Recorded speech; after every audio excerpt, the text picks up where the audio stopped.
We are going to turn trash into art using an upcycled soap pump, and we will be using a product called Watercolor Grounds.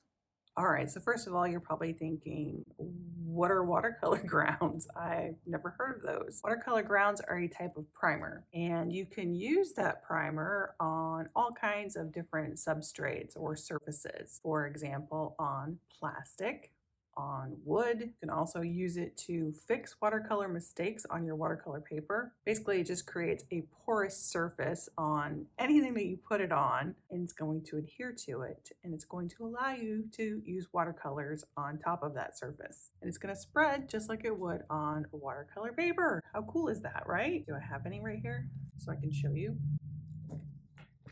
Okay, I don't have it with me. What did I do with it? I'll be right back. Okay, so I've got it. This is what it looks like. This is Daniel Smith. It comes in a little container like this. Let's see how much I've got left in here. And it's almost like a paste, like putting on, I would say like spackle. That's the best way to describe it. You can see I've got just like a wooden circle, and I'm just gonna show you here. This is what it looks like. So it's almost like the consistency of watercolor paper, maybe a 140 pound, like a cold press. You can do multiple layers of this on there. You can make it textured, sand it so if you like it smoother. Can't go around with that. I've got most of it off now. A little painting that I had done on the watercolor grounds. This is just a little wood panel. Okay, so let's jump in. We're gonna paint this on some plastic. Recycle for Earth Day, April 22nd. Grab a garbage bag, clean up around your house if you don't already do that. It's good for the earth. Okay, here's what you need for the project. A recycled soap pump bottle, watercolor grounds, watercolor paints, paintbrushes, water, and you need paper towels. And that's it. We are going into Earth Day, which happens to be my birthday. So I figured what a perfect time to do this. So we're going to be using watercolor grounds on a recycled plastic soap pump to create a beautiful little blueberry scene. So let's dive in. All right, so I've placed the watercolor grounds on there. There's just one coat, and I just opted for a nice little square shape. I'm not doing it over the entire surface because I want to just create a little blueberry on the front of this one. And you do want to allow 24 to 48 hours for it to cure, and you can thin it out with 10% water if you want. Make sure you wash your brushes immediately afterward, and don't speed up your drying time. Let it dry naturally. I'm just putting my first layer. You can see how it's nice and light. It's very transparent, just like watercolor paper is. And for colors, I'm using a little mixture of some greens that I am mixing up. I've got a little cobalt blue, quinacridone gold, and a little Winsor yellow, and just kind of bouncing back and forth on those because I want a few different colors. So this is more the background of the blueberries. And then I'm leaving a little space in the center there just so, blue is going to show up over it anyway, but I'm just going to leave myself a little space where it's white. And I'm going to paint in the blueberries. Now this is very quick, very messy, just loose. Starting off with that cobalt blue, maybe a little bit of ultramarine blue in there as well. Cerulean blue, any blues. You want a little mixture. And then I'm adding a little bit of violet to that as well. Those blueberries are almost like a real deep purpley kind of blue. At least our main blueberries are. And you can see I'm just trying to mix up some colors, adding different colors in here, a little bit of alizarin crimson, because I just want some different values in there. I'm going to go a little darker on one side, a little lighter on the other. So we've got 2, 4, 5, a little odd number of blueberries, and we're probably going to add some leaves to that too. So I'm going to dry this first, and you can see things are still moving around just like I would on watercolor paper. It's got a nice little movement, so it's soft. The edges are soft on this one, and we're going to add a little bit more details in the next layer. So I'm going to dry this, and we'll be right back. Ready for that second layer, a little bit darker this time, a little bit more definition. I have, again, a little bit of the little combo of cerulean blue and cobalt blue. And I'm going to just sharpen some of these edges, again, darken a little bit more. And I think for little funsies, I'm going to bring out, again, my metallic paints and add a little gold to this one. I don't know. What do you think? Always fun to try things. You just never know if you're going to like it or not. I do have some of that white space. I'm not worried about that. Again, I wasn't really thoughtful when I was putting it in there. I just knew I wanted to have some white for that nice little glow of a highlight in the blueberry. And the other areas are going to just have some leaves over it. So it's okay. So I've got my little pan of gold paint or copper paint. And I'm just going to go again all around the edges of this and highlight. Love me some gold. Look at that. Isn't that pretty? So it gets a little shine. This just happens to match the bathroom. The bathroom has a little gold in it, and this is where this little pump's going to go. So I figured I would try to make it a little matched up a little bit more. So I'm going to go in with some green again, mixing my own green. If you have just sap green, feel free to use any green you want. I love to deepen it a little bit with ultramarine blue, even a little brown sometimes. So just adding a few little leaf shapes, maybe kind of tucking them in here. I'm using my travel brushes for this. I think this one is a number 4. But again, feel free to use whatever you have on hand. It's as long as you can get the paint on there. So you can see the first layers, that tends to just soften around the edges a little bit. Now that was completely dry, so it's interesting to see how that reacts. So I did have to just kind of sharpen up the edges, and you can see the gold spread out a little bit on that blueberry, but I love that look because it's that loose kind of flowing look, and I'm into the soft little florals, loose florals lately, so this kind of fits. And we have the new class coming up, by the way. It should be coming up quite soon, so make sure you're on the email list if you want to get the information on that, and I'll put the link down below for you.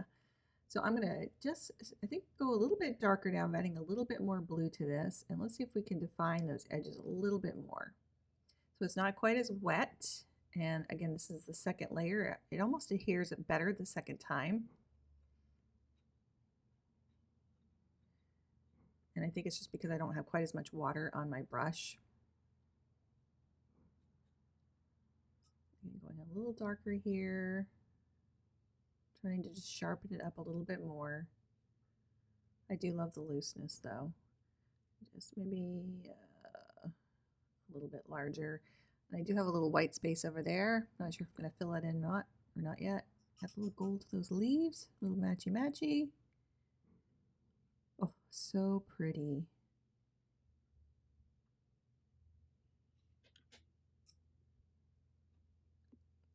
Play with a little bit darker value for the blueberries. I felt like I lost a little bit of the definition here, so I'm just going to go around that gold area just a little bit more. And I like those darker values in there. Just gives it a little bit more crispness. Shows up a little bit more. Remember, when you're painting with watercolors, you know, it's all about those values, and you really can make things kind of pop off the page. The more colors that you have in there, and the more values you have in there. Maybe not necessarily more colors. What I mean is the shade of that color. So if you've got some darks and lights of that same color, that really gives that three-dimensional look a little bit more than a flat wash of one solid color or 2 colors. So there we go. Let's dry that again. And we're just going to add a little bit more details coming up. All right, we are back. I've got some, I think this is actually black, but I've got a little bit of blue on my brush. So I'm just going to create that. I don't know what that is. This little, I don't know what you call that.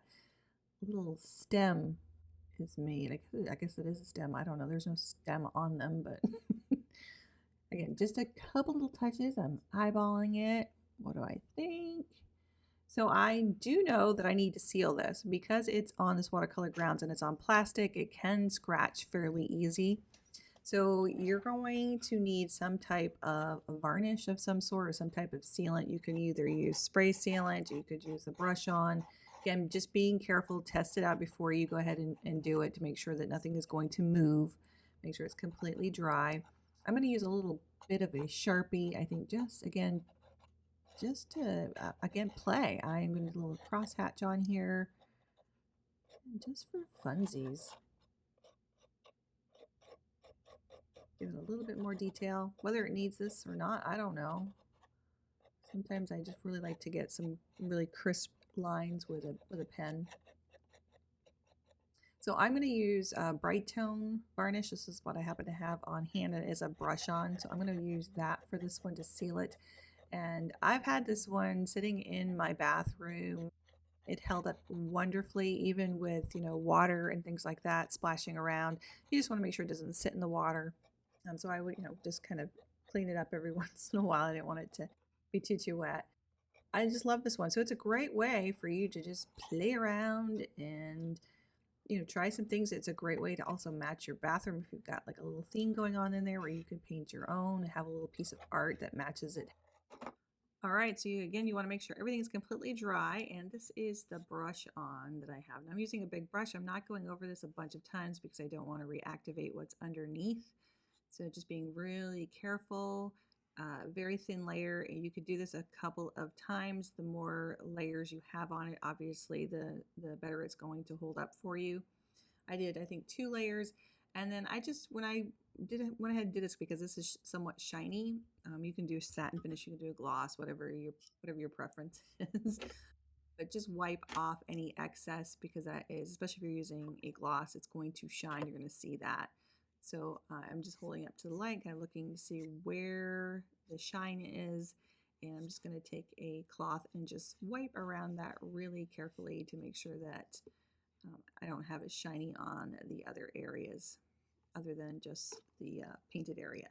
How easy was that? Isn't that fun? So now you can go out, use this watercolor grounds on anything you could think of, your heart's desire. Once you start, it's kind of like one of those things you're like running around the house trying to figure out what else you can find to put watercolor grounds on. So I would love to see what you do. Make sure to tag me on Facebook or Instagram.